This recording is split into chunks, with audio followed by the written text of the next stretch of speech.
Assalamualaikum warahmatullahi wabarakatuh. Anak-anakku sekalian kelas 12 SMA. Kali ini kita akan belajar tentang materi penegakan dan pelindungan hukum di Indonesia. Simak baik-baik ya videonya. Nah anak-anakku, kali ini materi yang akan kita bahas adalah tentang perlindungan dan penegakan hukum di Indonesia. Indikator ketercapaian yang hendak kita capai pada pertemuan kali ini yaitu kita dapat menjelaskan konsep hakikat, perlindungan, dan penegakan hukum.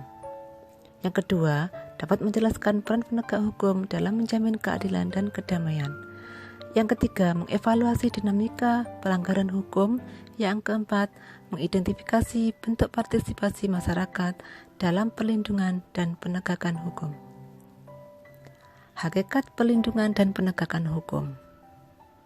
Perlindungan hukum adalah daya upaya yang dilakukan secara sadar oleh setiap orang maupun lembaga pemerintah dan swasta yang bertujuan mengusahakan pengamanan, penguasaan, dan pemenuhan kesejahteraan hidup sesuai dengan hak-hak asasi yang ada, menurut Andi Hamzah.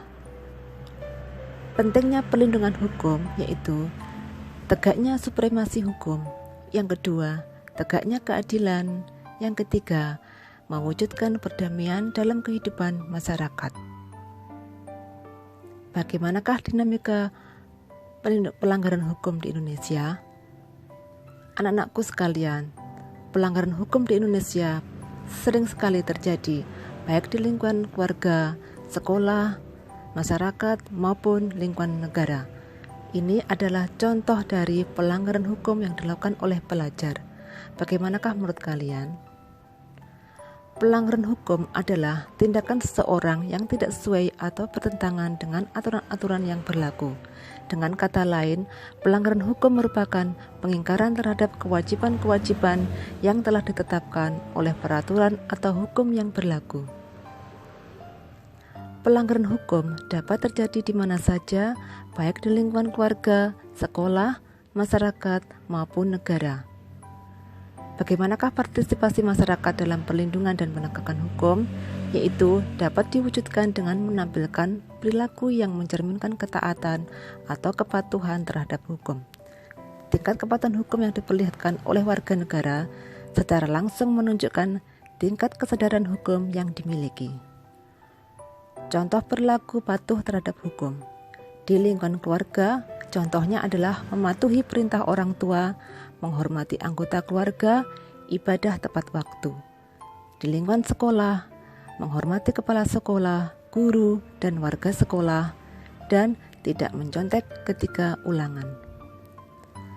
Di lingkungan masyarakat, melaksanakan norma yang berlaku, menghormati keberadaan tetangga, ikut serta kerja bakti, menjauhi perbuatan judi, mabuk-mabukan yang dapat meresahkan masyarakat.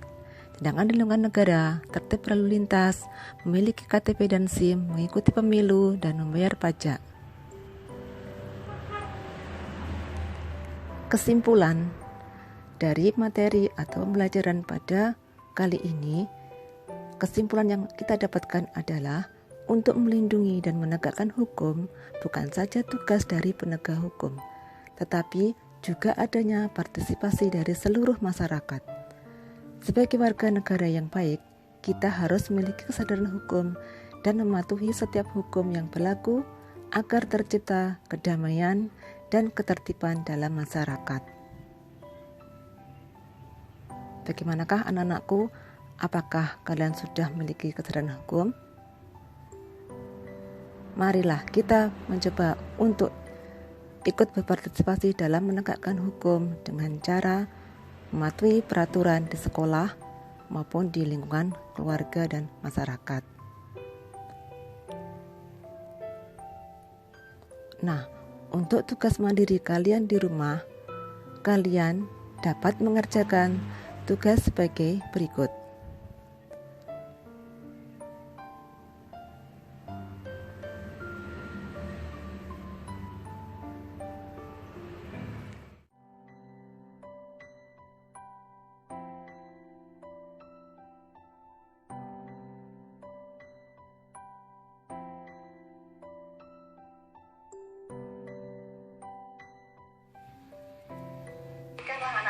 materi yang kita bahas pada kali ini.